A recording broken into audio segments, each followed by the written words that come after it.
Welcome back to the podcast about dreams. We wanted to be very incredibly specific when it came to this podcast name. I've got Jeanene here with me. Jeanene, if you'd like to say hi. Hi. Hi, everyone. First off, I think, we'll start pretty broad and we'll kind of see where we go from here. What were there any I don't know, what kind of dreams do you usually have? Is there any on-running theme, or are they just kind of sporadic, or? I usually have normal dreams. They're pretty interesting, and I'll sometimes write them down. But when sometimes I'll have these really vivid dreams that are colorful, and those ones sometimes will even freak me out because I will wake up sometimes wondering where I am because I felt like I was really somewhere. So those are the creepy ones. But yeah, no, I love dreams. I write them down, and yeah, it's a kind of an interesting part of the night. Oh yeah, absolutely. I know some people, I've only had like one or two like occurrences with it where I forget what the term is, but where you can kind of control what's going on with your dream. Oh, Like you kind of understand that you're in a dream. yes, lucid dreaming. I'm very Yes, that's right. familiar. Yes. Yeah. Yes, this is where you go in a dream and you try to control what's happening around you. Mhm. And a lot of people that get into that, though, they say that they start getting messed with with the paranormal world. For some reason, it kind of opens up the doors to other things. So yeah, it's kind of they actually call it a little dangerous. Oh, interesting. Yeah. I didn't know about that. The only thing I had heard about lucid dreaming was that it doesn't help you with like your actual state of sleeping, that you're kind of not fully asleep. But in terms of like interacting with like kind of paranormal things, like things more like night terrors and stuff like that, or do you Yeah. know? Yes, it can be connected to something that they call sleep paralysis, and that's where people actually they are sleeping, but they're half awake, and so the part of their brain that the part of the brain of for us where that your body can move with your arms and legs, Mhm. that part doesn't wake up, but your actual mind and your eyes and you're conscious. And that's terrifying for a lot of people, because what happens is you end up laying in bed completely still and paralyzed, but you can see what's going on around you. And there's an extra fact that an extra thing that happens to a lot of people while they're having this experience. They'll see a dark shadow in their room, and it's usually gives them a very terrifying, like, I think I'm going to get hurt kind of feeling. Oh wow. So yeah, this is something a lot of people actually suffer from. Thank God I've never, I can't say, I think I've had it happen to me one time, but thank God I don't have that happen to me every day. Yeah, I'm with you in that boat. I don't think I've ever had it happen to me. I do actually, now that you bring it up, I remember I actually had two friends that have both experienced sleep paralysis, Oh, and they wow. actually have seen the same figure. Like Oh, they did see the shadow. yeah, they Wow. saw the shadow, and they saw like it was the same looking. Like they said that they imagined it was like it was like a man that was like 7 foot tall and had like a very wide brim, like top hat. Oh, wow. Um, I was going to ask you that. I was like, did he have a hat? Because that's what so many people say, that the top hat man. And I'm like, which is, I think, is interesting. Yeah, like if that people can have like see the same, like the same guy yeah. basically, and that it's not something that might be different for each person, that it all seems to be pretty much yeah, the same, like a recurring character, I guess. And they also couldn't move, you said?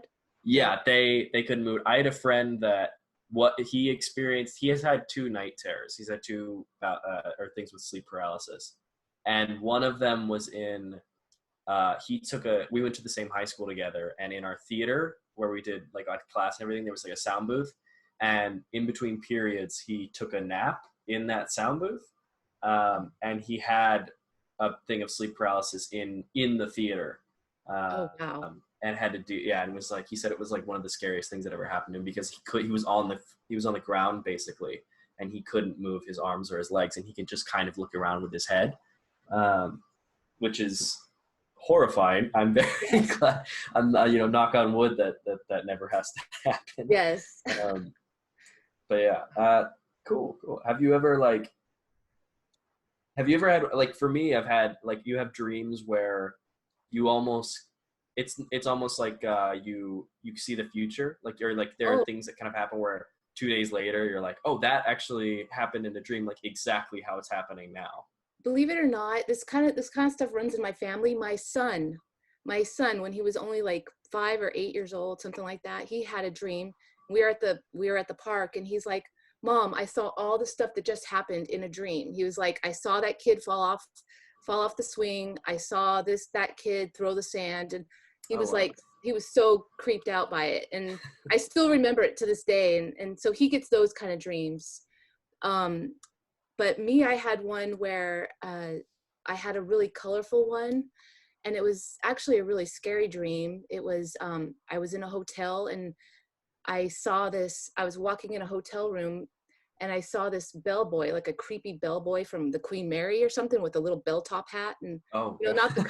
not the kind of outfits they wear nowadays. Yeah, like And Hollywood Tower of yeah, Terror and stuff. and I saw him looking out the window, and so I come up in the room, and I was like, I look what he's looking at, and it's kind of like a big open field of runways, like all these jet airplanes like coming in for a landing, but they weren't landing, they were all crashing.